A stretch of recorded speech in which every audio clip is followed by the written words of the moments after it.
You know, the A2s were a little twitchy.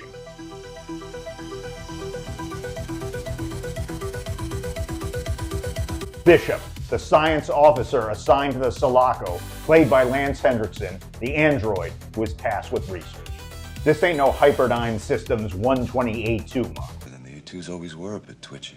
Let's dive into this white-colored fluid that courses through his tubes. In the finale, the alien queen splits Bishop in half, soaking both him and Ripley in this milky mess.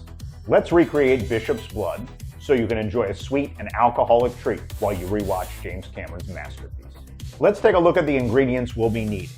Coconut shavings, cocoa powder, vanilla cookies, condensed milk, half and half, nutmeg, and Irish whiskey. Bishop's blood combines whiskey and cream, but this ain't Bailey's. This is Cutting Room Kitchen, and this is my cut. First, grab a sandwich bag and place your vanilla cookies inside. Smash the vanilla cookies until they look like the doomed dropship wreckage. Next, grab your blender, add crushed ice, condensed milk, half and half, and whiskey. Blend for a few seconds. Next, add the coconut shavings, a dash of chocolate powder, and crushed cookies. Add a touch of nutmeg for a unique flavor. You secure that shit, Hudson. Now blend some more.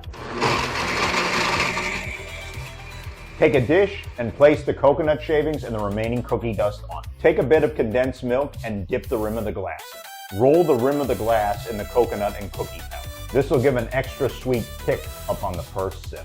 Pour your beverage into a tall glass and garnish with a mint leaf.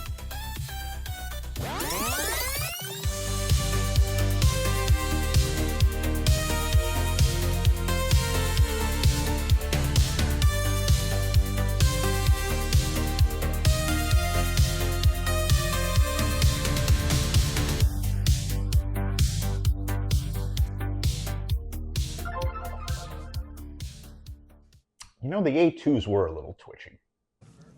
I prefer the term artificial person myself. So there you go. Treat yourself to a glass of this robotic-inspired delight. Wow your friends with this simple, made-at-home twist on whiskey and cream. Remember to send us all your creations. We'd love to see what you make at home. Not bad for a human.